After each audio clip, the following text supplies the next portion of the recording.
মোৰ নতুন এটা ভিডিঅ'লৈ আপোনালোকক সকলোকে স্বাগতম জনালোঁ। আজি মই মোৰ ভিউৱাৰ্ছ এগৰাকীৰ অনুৰোধ মৰ্মে আফ্ৰিকান ভাইলটক কেনেকৈ কেয়াৰ ল'ব লাগে তাৰ বিষয়ে আপোনালোকক ক'ম। প্ৰথমতে মই ক্ৰিপ্টেন হাউচ বিক্ৰীৰ কাৰণে লৈ আহিছোঁ আৰু এইটো পিংক কালাৰ। ইয়াৰ দাম হৈছে 150। 3-4টামান পুলি আছে, খুব ৰুচি আৰু হেল্ডি পুলি। কাৰোবাক লাগিলে 150তে ল'ব পাৰিব। আৰু এতিয়া বলকচোন আফ্ৰিকান ভাইলেটৰ বিষয়ে মই আপোনালোকক যিখিনি জানো ক'ম।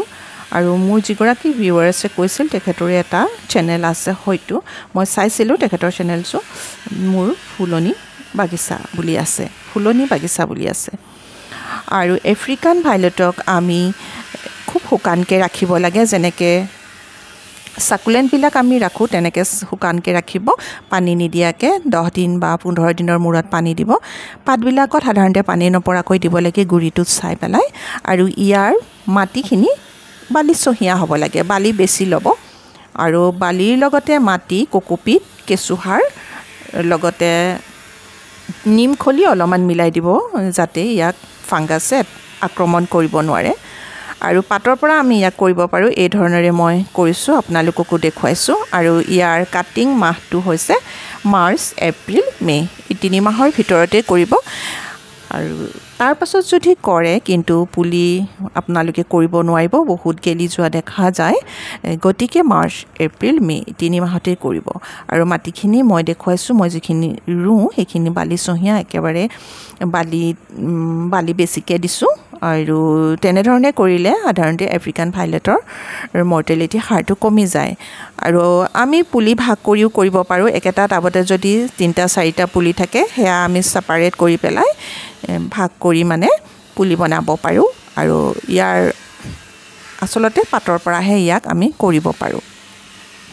ইয়াত সাধাৰণতে একো বেমাৰ মই দেখা নাই আজিলৈকে, বেমাৰ নহয় ইয়াত, খালি গুৰিৰ পচা বেমাৰটো হয়।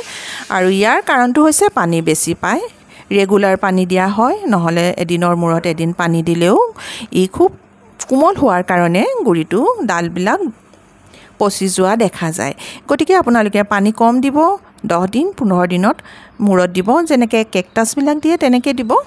আৰু ইয়াত কেতিয়াবা ফাংগিচাইড গুৰিত দিব পাৰে গৰম কেইদিন, আৰু নিদিলেও ই ধুনীয়াকৈ থাকি যায়, খালি পানীটোৰ ওপৰতে মেইন কথা। গতিকে পানীটো আপোনালোকে শুকান কৰি ৰাখিব। শুকান দেখিলে যে পানী অকণমান দি দিওঁ বেয়া লাগে নহয়, কেতিয়াবা পুলিবোৰ তেনেকুৱা দেখিলে, সেইটো নকৰিব। আৰু ইয়াত NPK স্প্ৰে কৰিব পাৰে ফুলিবৰ বাবে। বাকী আৰু একো কেয়াৰ ল'ব নালাগে অন্য ফুলৰ দৰে। আৰু ইয়াক ৰাখিব একেবাৰে ছাঁত। ইয়াক ছাঁ ই ভাল পায়, কিন্তু পোহৰ ঠাইত থ'ব আৰু বৰষুণৰ পানীৰ পৰা বচাই ৰাখিব। বৰষুণ পানীত পৰা ঠাইত নথ'ব, মুঠতে ইয়াক পানী পৰা ঠাইত নথ'ব।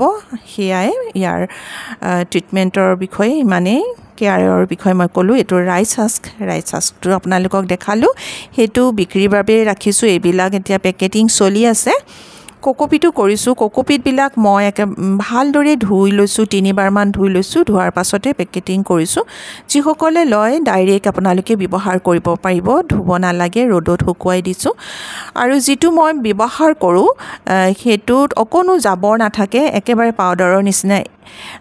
মই ইয়াতে চিডছ জাৰ্মিনেশ্যনো কৰোঁ। চিড জাৰ্মিনেশ্যনত সাধাৰণতে ল' এচিড কৰিব লাগে, মই ল' এচিড ভেৰাইটিটোহে আনো। আৰু এয়া বক্সটোত কি আনিছোঁ আপোনালোকে চাই থাককচোন, বহুত দূৰৰ পৰা আহিছে। আৰু এয়া সকলোবোৰ আপোনালোকৰ কাৰণেই আনিছোঁ। গোটেইখিনি ফলিয়াছ প্লাণ্টছ আনিছোঁ, গৰমত হোৱা যিবিলাক প্লাণ্টছ সেইবিলাক আনিছোঁ। আৰু এনেধৰণেৰে আমাৰ পেকেটিংবোৰ আহে। প্ৰথমতে কাগজেৰে বান্ধি দিয়ে, এনেকৈ ধুনীয়াকৈ বান্ধি দিয়ে। আৰু তাৰ পাছত পলিথিনেৰে বান্ধি দিয়ে গোটেইকেইটা পুলি, এনেকৈ কেইটামান পুলি বান্ধি দিয়ে। আৰু তেওঁলোকে উইথ টাবৰ সৈতেও দিয়ে, ককোপিট টাব ধুনীয়াকৈ থাকে, বৰ ধুনীয়াকৈ পেকিং কৰিও পঠিয়ায়। কিন্তু তেতিয়া ফ্লাইটৰ যিটো কষ্ট বহুত বেছি হৈ যায়, সাংঘাতিক বেছি হৈ যায়। গতিকে মই সদায় এনেকৈ আনো। আৰু তেখেতসকলক মই বাৰে বাৰে কওঁ যে মোক এনেধৰণেৰে আপৰুটছ পুলিবিলাক দিব, একো নষ্ট নহয়।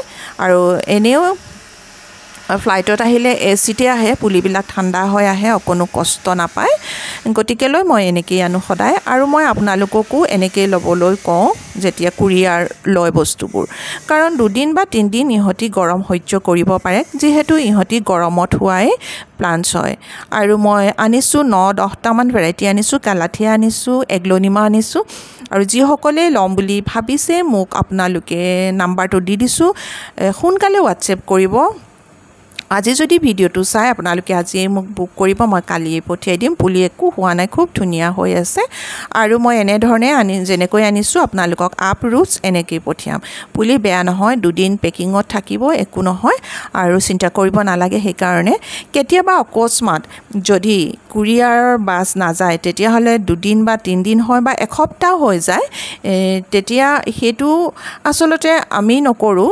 তেওঁলোকেহে কৰে তেনেকুৱা এক্সিডেণ্টলি কেতিয়াবা হয় সেইটো আচলতে আমাৰ গাটো দুখ নাথাকে বহুতে কয় অকমান বেয়া পায় তেনেকৈ হ'লে কিন্তু সেইটোতো আমি নকৰোঁ আমি যিমান পাৰোঁ সোনকালেই আপোনালোকক যাতে পায় পুলিটো সেইটোহে চেষ্টা কৰোঁ আৰু এইখিনি পুলিয়ে আজি আনিছিলোঁ আপোনালোকক দেখুৱালোঁ আজি লৈ আহিছোঁ পুনৰ এটা ভিডিঅ'ত লগ পাম ধন্যবাদ